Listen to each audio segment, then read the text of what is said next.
Music, industry talk, stories, equipment and more. We are Crossfader and this is off the record. Off the record. Off the record. Hello, welcome back to episode 103, I think, of the Off the Record podcast. Yeah, we're back. It's just still us two. Yeah, forever now. Yeah, I think that's what it is. Yeah. I'm going to have 10 weeks off after this.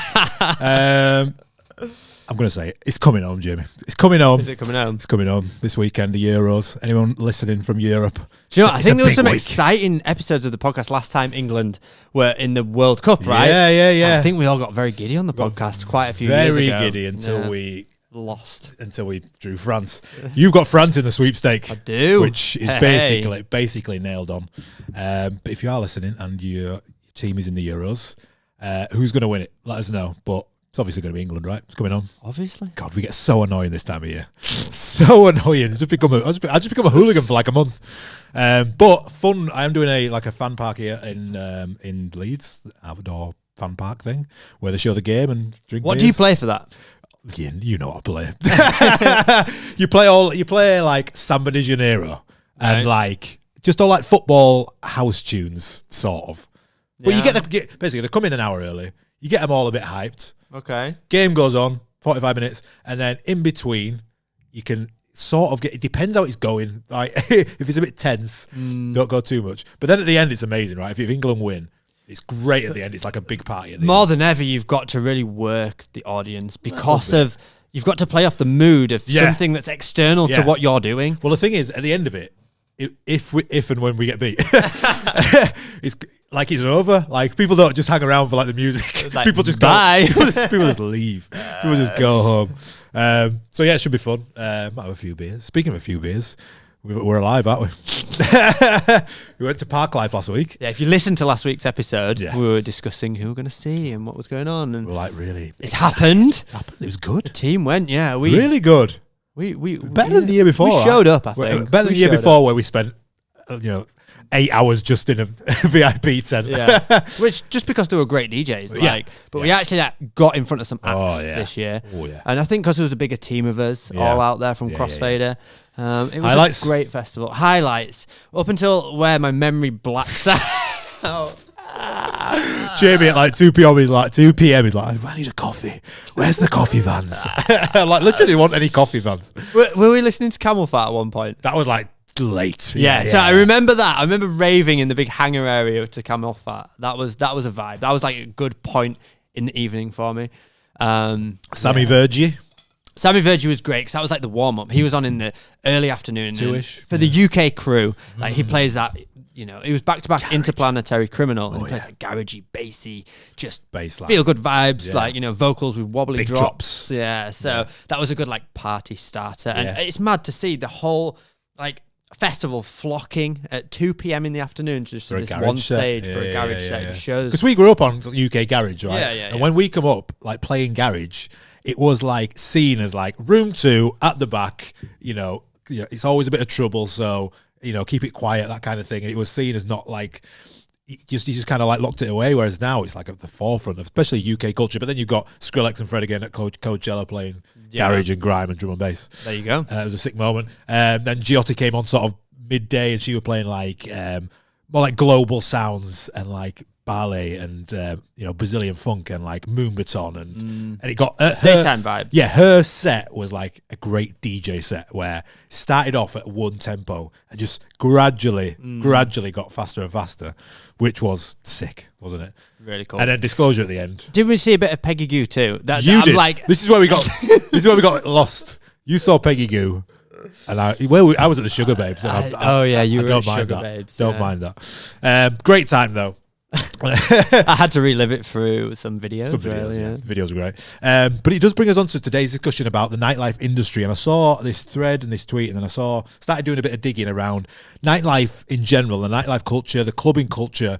And there's been a lot of press in the UK around nightclubs, and there's a stat that I found today which is sort of 396 nightclubs have closed in the UK between March 2020 and 2023, and then I did a bit of digging around Europe and it's a very sort of similar trend.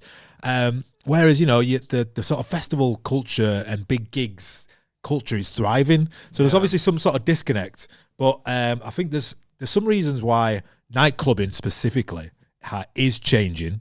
And we need to sort of ask ourselves why that is. But then we also need to sort of like start preparing for it as DJs, because you've got to sort of think about it's what you got sort of into DJing for. Most people in general will get into DJ clubs, or they'll have a dream of like a festival. But clubs is where sort of I reckon most of our audience are. They've played in clubs or they are in clubs, and it could be obviously quite that stat about clubs closing is kind of a scary stat.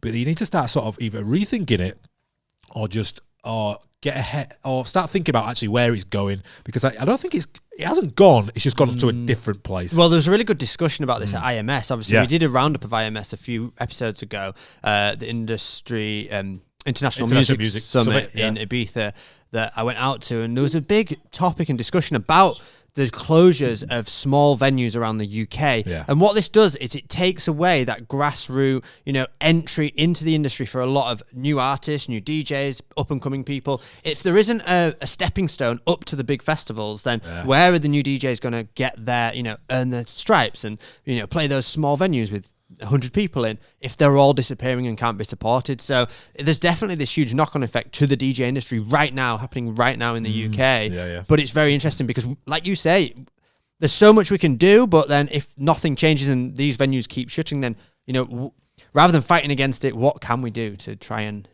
actually still get gigs, still 100%. Be able to play in front of people, thrive in a culture that is being maybe split further and further? Well, I've sort of come up with what I think is like sort of 6 reasons why nightclub closures are happening. Obviously, there was a big COVID shift and funding and people not being able to catch up. That's very real, and that's happened. But there's also just cultural. We've just moved on as a society as a knock-on effect of that. It's not just the actual cost, the monetary value, but there's a few reasons why the clubbing industry might be dying or changing. One is it's too expensive. Going out has become really, really expensive. Number 2 is people staying at home. Number 3 is like dating culture and dating apps, the way people interact. Number 4, just like the costs of putting on your regular events as a manager, as a promoter, as a business. There's big safety aspects that have come to the forefront as well. And then just in general, like people are more health conscious. So if we're taking it from the top of like, a night out now, going out to a club, let's say you go out with your friends, if you say we're going out, right, we're going to a club, we're going out, you start off, you go to a few bars. Let's take Leeds, for example. Cocktails are around £10 each. It depends where you go, right? But cocktails are around £10 or something. You go to a few bars first. You might charge entry onto the door, and then, you're doing shots until like 4 a.m. It's like expensive, right? Very expensive. And, coming out of COVID and, interest rates are at an all-time high and all this kind of stuff. The cost of living, especially in the UK, it's just gone through the roof. And it's the first thing that will get dropped off people's lists, isn't it? Basically. Yeah. It's interesting though, because I think we need to have a discussion here around as well that there's the drug culture, that's always been around, and if people are taking drugs, then they're not spending money at the bar particularly because you're just drinking water. If you're taking drugs safely, so the money to the venue and the operators needs to come from the door, for example. So certain music events, raves, will charge a higher ticket price because they have to counter the fact that they know that it's more about there is a bigger drug culture there, so the revenue isn't coming over the bar. But it's where you get you're trying to mass market to people, charge entry on the door, and then charge high drinks prices, and it just becomes this monopoly of, okay, we know that the British, we're talking about British culture here, but I'm guessing it kind of spreads around the world in some shapes and forms. But the British culture in particular, over the last 10 years, they've gone, they like to drink, let's make it a big part of the culture of British teenage up into early 20s, late 20s. Let's encourage them secretly to drink and come out and make it a thing. And I think people have gone, they're just trying to make loads of money out of us now. and you keep mentioning it's British, but I found a great YouTube video that's done viral. It did 500,000 views of this topic around is nightlife dead. It was from a couple of US guys, so this is definitely a global thing. So it is very expensive. It is the first thing people will drop from the bottom line. It's very easy to just stop going out. It's quite easy. Or you can bring it. Well, you. And I want to sort of separate. We're talking about nightclub culture. This is separate from a rave, a one-off rave, separate from a festival. This is like nightclub, going out, your weekends, your student gigs. The second one, people staying at home. So we all had a total reshift during COVID, didn't we? Where we found that being at home, with some people would like it. That we've found ways to cope with it. We've found ways to entertain ourselves that aren't just traditionally. Netflix has got way better. Like there's, I started Masters of Air last night on Apple, and it's like 9 films in one. Yeah. It's like, this is amazing, and it's like £8 a month. So entertainment's got better at home, and not only that, you can also, with like boiler room culture, for example, you can sit at home, get a few drinks in, and still I'll be entertained by DJing online at a festival more than ever now. And I think we need to shout out here the Twitch deal that's just gone live, where they've actually created deals with labels now, and they've made Twitch, they've sort of brought new regulations in where DJs can sign up and have a specific DJ channel and have like a legal DJ channel where they can play music that is supported by the labels. And there's actually something now built by Twitch for music, and there's going to be like a DJ platform within Twitch so that exposure for up and coming DJs, increases as well. It's still early days for it, but that just shows the appetite for DJs sharing what they do from home to other people who are enjoying it at home and don't have to go out and spend money at a club, a bar, a venue. So there has been that huge shift, and obviously COVID was the catalyst for that, but it's been interesting now, it's been so long, to see that is still, being invested in. Yes. There's still a lot of weight being put into that streaming from home for DJs. And it might just be a rite of passage for any new DJs now, like, oh, I need to have a streaming setup. It's just standard. Like before, when we were coming through as new DJs, it was like, I need to like burn CDs and make a mix. And that was the way to share what you did. But now the standard, got a Twitch channel. Like one of the most questions we get asked is like, how do I stream? Can I stream? I've just got a DJ 200. I can't record out, and you're like, oh yeah, you can't do it. Oh yeah, it's a great point. A shout out to Twitch as well. The third point I made is like the way people like dating culture in general. Now, me and you, Jamie, haven't been in the dating game for quite some time, but 2 of my best friends who are in the dating apps, and they're obsessed with these dating apps. Just the way that we meet people. I met my partner in a club. Did you meet Kate in a club? I did. Yeah, exactly, right? So you go out, you meet someone in a club, you meet someone on a night out, there you go, 14 years later you get married, right? 2 kids. But where people are meeting up now, you're talking beforehand, you're making plans, and you're going on dates, right? So it plays into that as well, like of not going out and being out late into club culture as well. Meeting people, like, the way you interact with people. Do you want to do something tonight? Yeah, let's go and meet at this club and have a dance together. That's like probably further down the list now for people. Yeah, totally. It's like, well, we could just like FaceTime, get on the phone, do many other social events. Well, I had safety down. This interlinks with safety, so with social media and you can see what's happening everywhere all at once. Safety is a huge aspect of it. So I was part of a club night a couple of years ago, and this was like the busiest club night where we are, and then one week like nobody just turned up, and I'm like, what's going on? So spoke to the promoter, and basically somebody in the there was a big crackdown on spiking in drinks.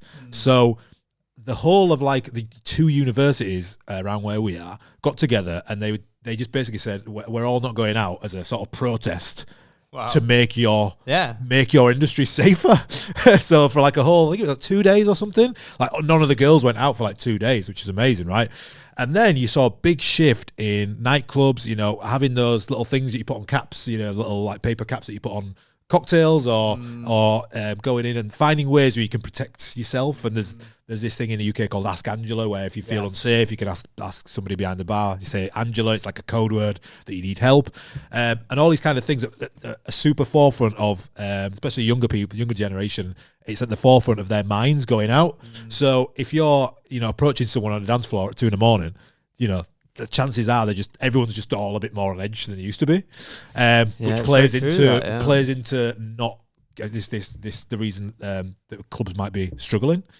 It's amazing that 2 universities could come together and make an impact in that way. I think it's something to definitely learn from, and just to show that like, look, this is an issue and it needs addressing. It's a shame that it's an issue in the first place. Like exactly. That's horrendous. But there is an issue there, like there are many issues in the world, and then how do you address it, which is interesting. I think it's something a lot of clubs and event managers and promoters should be thinking about right at the start of starting these events and things as well, to make it a safe space. The final 2 points are high costs. So for a nightclub, so I was involved in this nightclub. It was a 3,000 capacity venue, and we were doing like a Friday night, and we were doing sort of 1,500 people, pretty regular.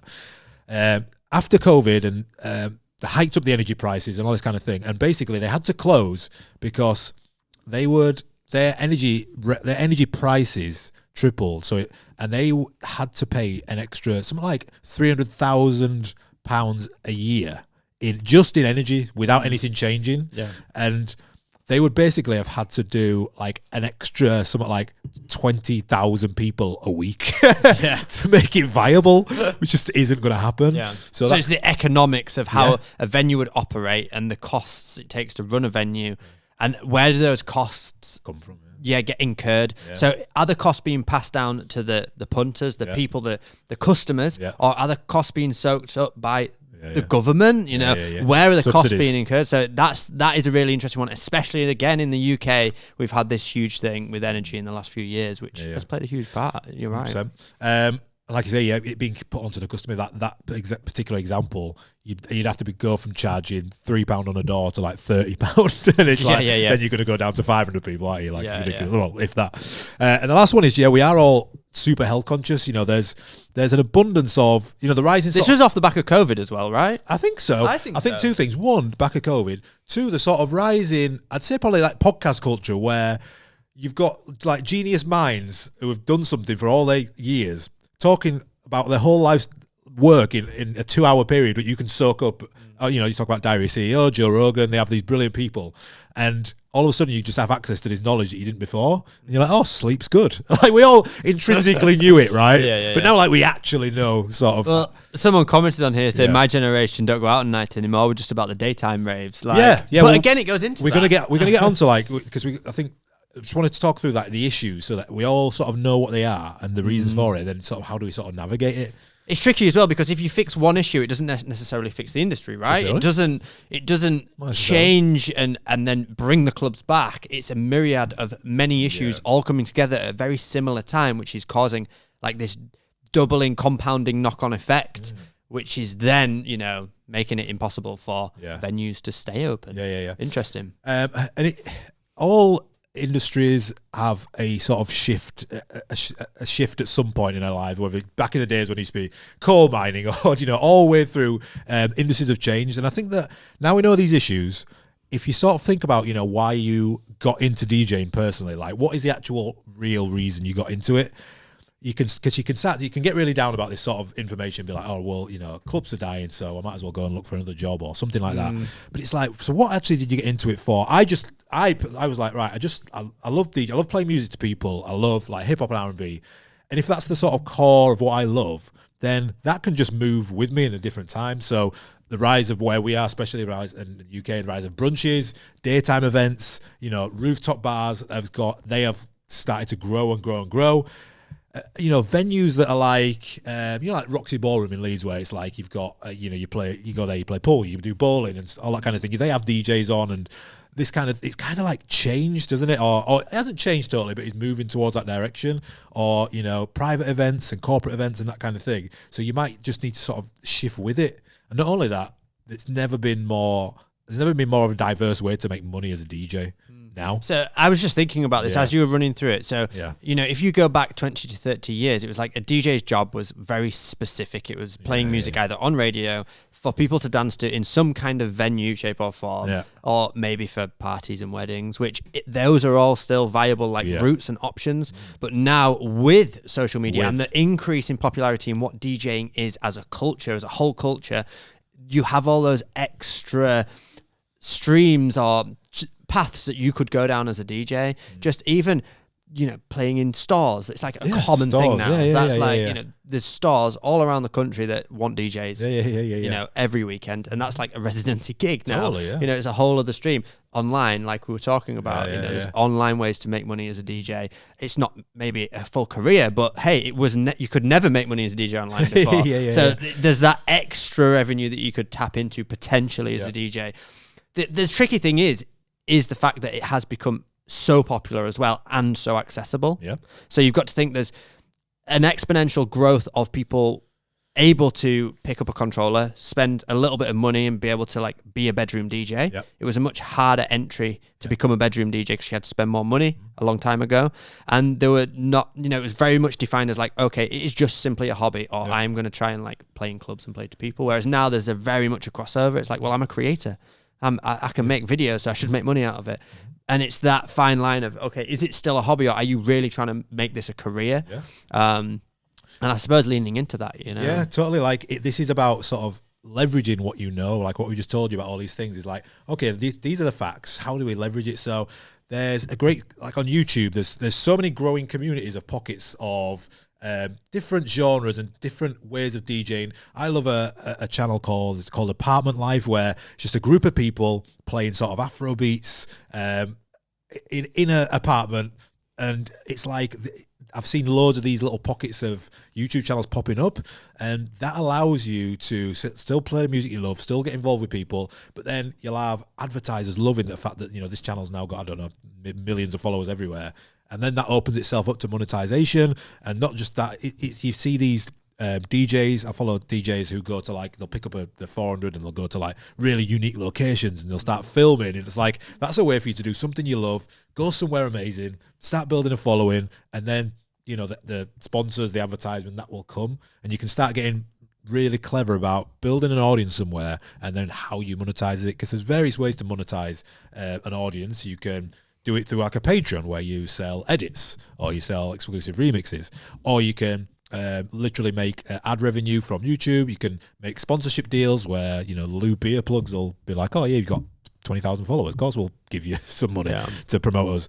I think just to cycle it back around though to, a nightclub's dead, is the nightlife industry dead? There is a detachment, just to play devil's advocate here, of like, DJing is great, but it can start to get a bit frustrating when you're just playing to a camera, right? And we do this on a regular day-to-day basis. Sure, yeah. So if I'm coming up with, some creative mixing and, I'm excited by it, but then I just hit record on a camera and there's no one here to like soak it in energetically, in the moment, dance to it. Yeah. It's reading comments, it's not never the same as being in a nightclub playing to a crowd and feeding off that back and forth with the crowd and the energy. So there's definitely two sort of things to think about here, and there's so many ways to make money as a DJ external to just going and playing in clubs, but also that what you get back out of DJing, it can't just be a solitude thing. But what building a presence first of all, or alongside your job, is that all of that, if you start to go fan base, you start to have content, then the clubs or the events, the one-off events that are thriving,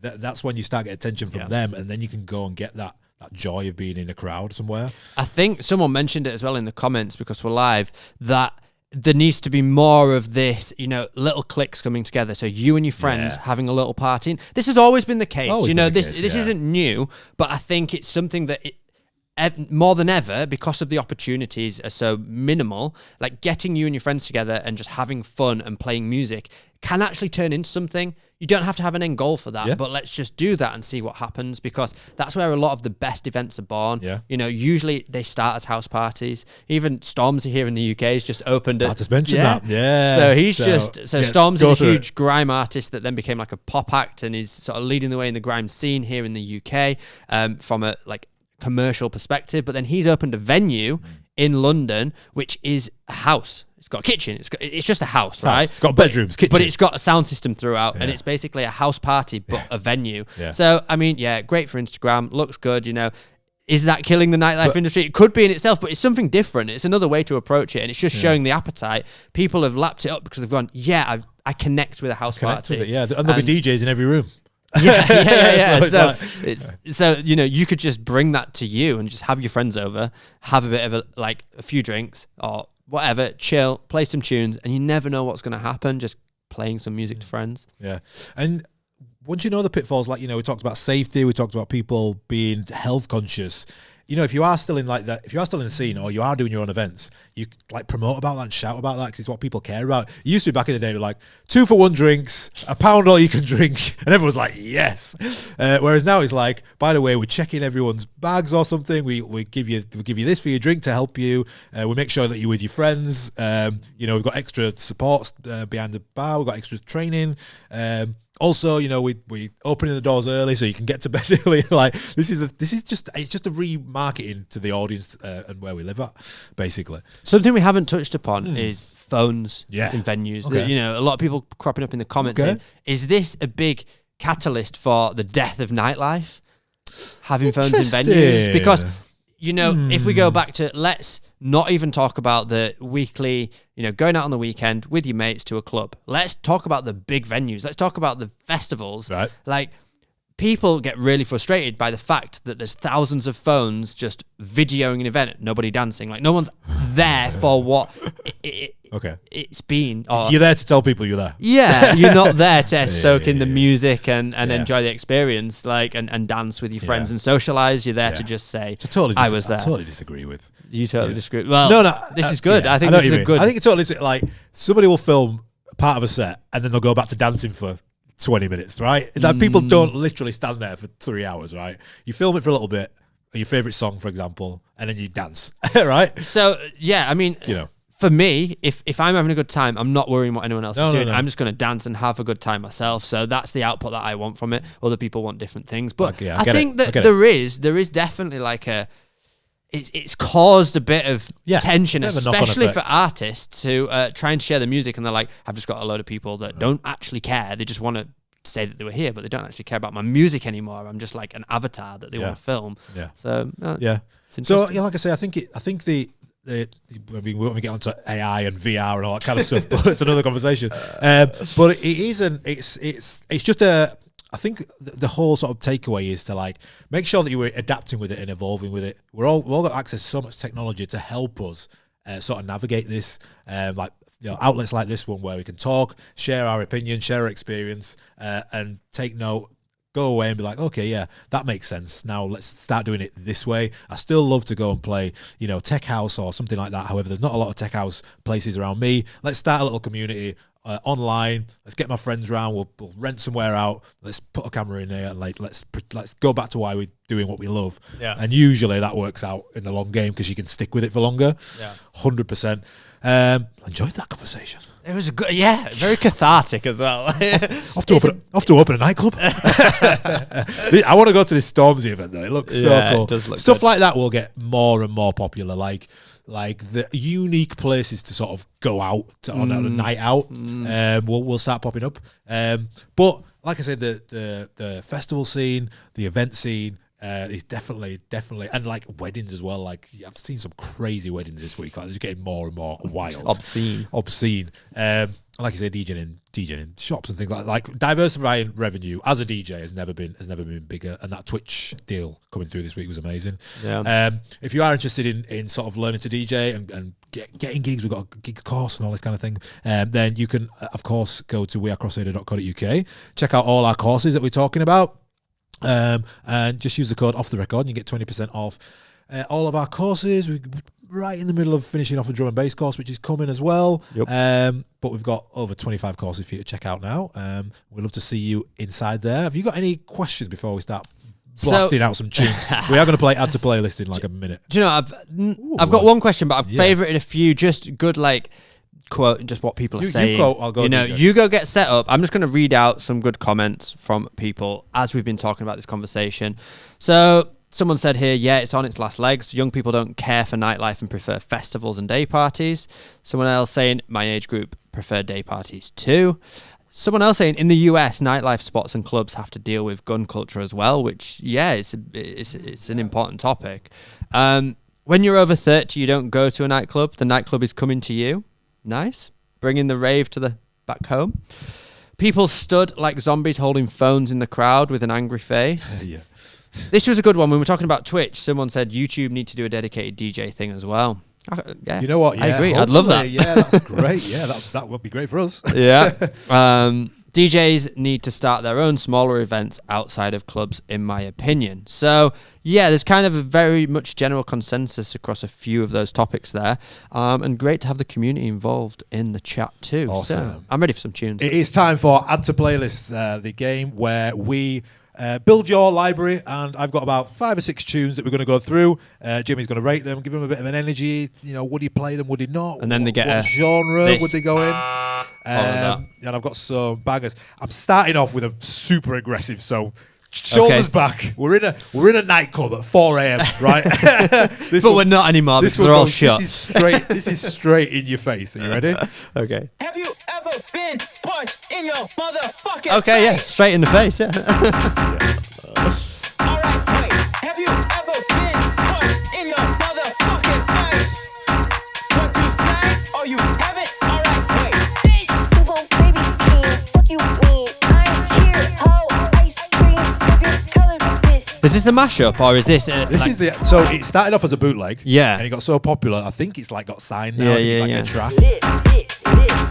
I gotta wait, I gotta budget, I gotta pay. Ain't no apologies when I get paid. I dermatologist, I want the Skipping a bit. Yeah. It's a vibe. moving, Gucci the Gucci, huh? I better join that shot, they rubbing on Tulsi, now it's spooky, huh? I'm not too sure how it's going to drop. Okay. It's kind of This Is the Vibe. This is the vibe. Okay, it's a bopper. Yeah, it's a bopper. In a Jamie Hartley playlist, it'd be like boppers. Energy rating is like a 3 to a 4. I would probably, you could get away with that maybe, depending on the night. Definitely maybe in a part of the main set if you know the crowd are into that kind of vibey, just that vibey flex. I don't know. It's not building up to anything or anything like that. It is kind of like, let's keep everyone at a same tempo for a while. There might be an extended version of that. That is just like the version I have. I'm going to put it in the playlist because I like it. Okay. I'd still have to think about like what else is going to go around it, what other tracks are going to go around it. Okay, next one.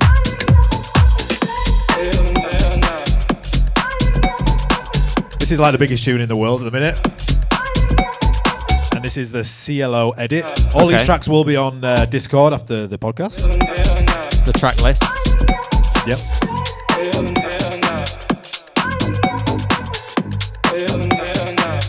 See, this is a similar vibe. I like it.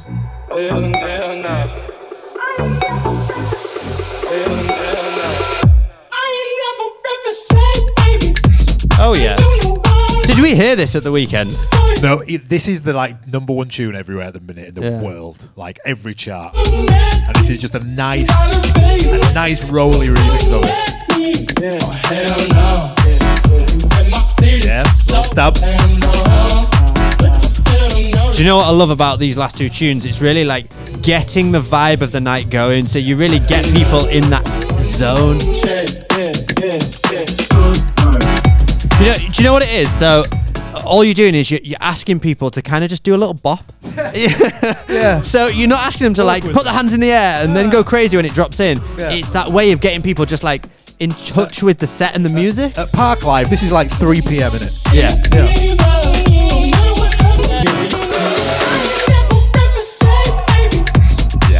You're not asking much of the audience, which is good, and this is where it would go into that kind of playlist for me of like warm up, boppy, vibey. Again, energy level like 3, just to get the audience on your side before you really pick the energy up. If it was a set that I was playing, so that's going in the playlist, and it's going in my like more bridging the warm up to the main set playlist. Nice. Here is the next one. Oh, Georgia Smith. Oh yes.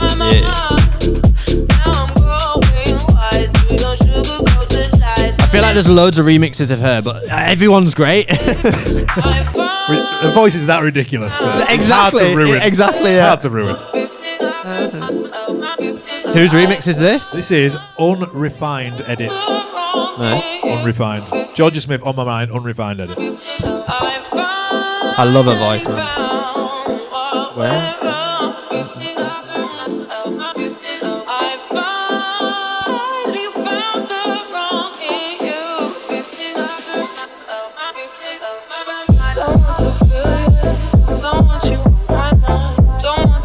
Again, similar vibes, isn't it? Similar vibes. It picks up a little bit. Don't want you, I'm on.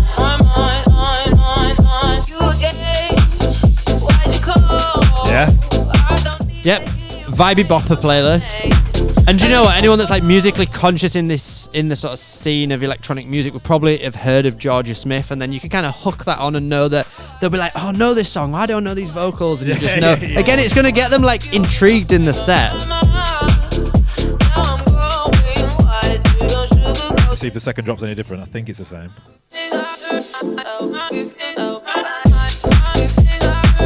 And these songs, you know, these are songs that allow you to just spread your set out. You don't have to be super creative. You don't have to do anything fancy with them. Like just play the songs, let them roll, let them do the thing to get the crowd on your side, to kind of get the energy vibing and pulsing before you then try and do any like trickery or, you know, do some mad looping on your decks or anything. Like just use these songs, play them, get the crowd on your side, and then pick the energy level up from there if you're going to play that kind of like straight up housey set. Yeah, agreed. Like that one? Yeah, nice. I like that. Safe for the plot, not even for the crop. Say they safe for the plot, not even for the crop. Say they safe for the plot, not even for the crop. Say they safe for the plot, not even for the crop. Say they safe for the plot, not even for the crop. Say they safe for the plot, not even for the crop. Say they safe for the plot. I feel like all these got a daytime feel. They do, yeah. Not even for the crop. Say they safe. I saw at them busting on the road. Crack residue in the buttons on my phone. Black leather boots when I'm running. Does it go anywhere else? Ring, pussy, it's your money. Not really. Niggas wanna kill me, tell them go and get the. Oh, that's a bit of a change. Hurry up the weapon in the pocket. Yes, this kind of vibe. See me on the clap. Not even for the cops. Say they say for the plot. Not even for the cops. It's right sounds was the shit. Oh. Yeah. So Daytime filler. a filler tune, yeah. Yeah. Pretty daytime. It's my one. It ain't safe. You're not gonna get much out of the crowd for that. And do you know what? I think it's a great tune, but I think it's a bit of a filler tune. It's not going to go in the same set as the last three songs, I don't think, for me. So I'm not going to put it in my playlist today. Cool. But it's still a decent tune. Like. Okay.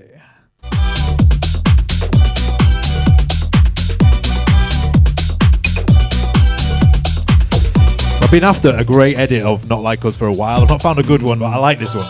Again, similar vibe.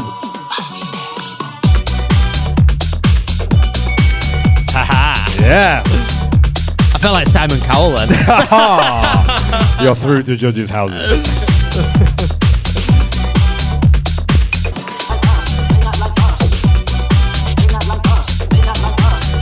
I like that it's kind of just sampled in that way.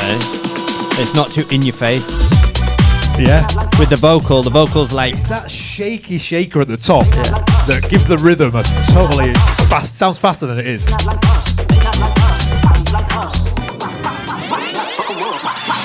Ooh. This is the Renzo edit of Not Like Us. Nice break back into it. Ooh. I think this is my favourite out of the lot. Yeah. It's so annoying that I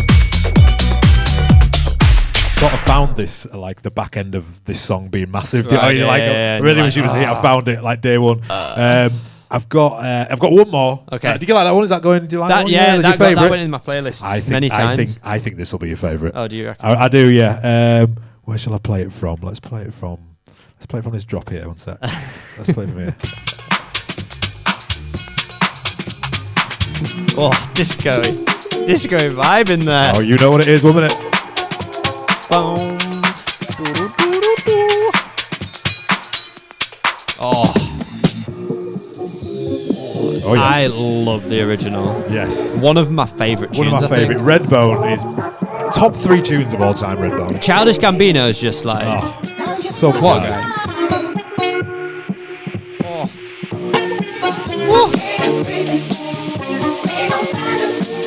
You know, this is tricky because isn't this like an 80 BPM track or something? Yeah. So to switch it to house, they've done it really well though.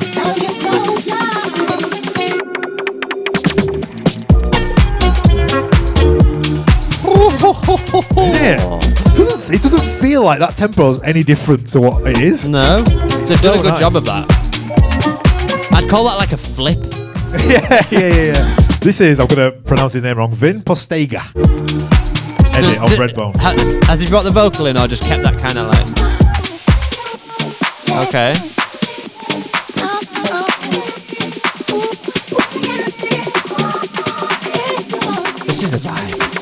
Such a vibe, innit?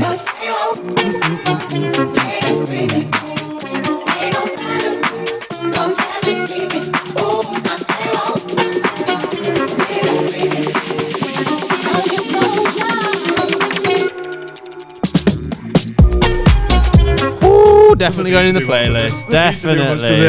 Just like, it's weird though, because like you say, like this, some of the other tracks were bigger in energy, but there's something about this that really hooks me. Like it gets me. Nice. Well, thank you for sharing them. Yeah, they're all going to be in the Discord, the track list for those. I think you'll be able to get them from SoundCloud. A lot of edits. You know what? I love Redbone. What a tune. Big tune, Redbone. Like, it's one of those tracks that I just like, I don't listen to often, but when I listen to it, I just like zone out. It's like hypnotic. It's something like, it just cannot get boring in me. Amazing. Guys, yeah, that was Add to Playlist. That'll all be on our Discord later. Just join our Discord. There's about 10,000 guys in there now having chats, getting answers. There's forums in there. There's loads of stuff going on. We're in there as well. You can ask us some questions about the podcast. If you got anything else?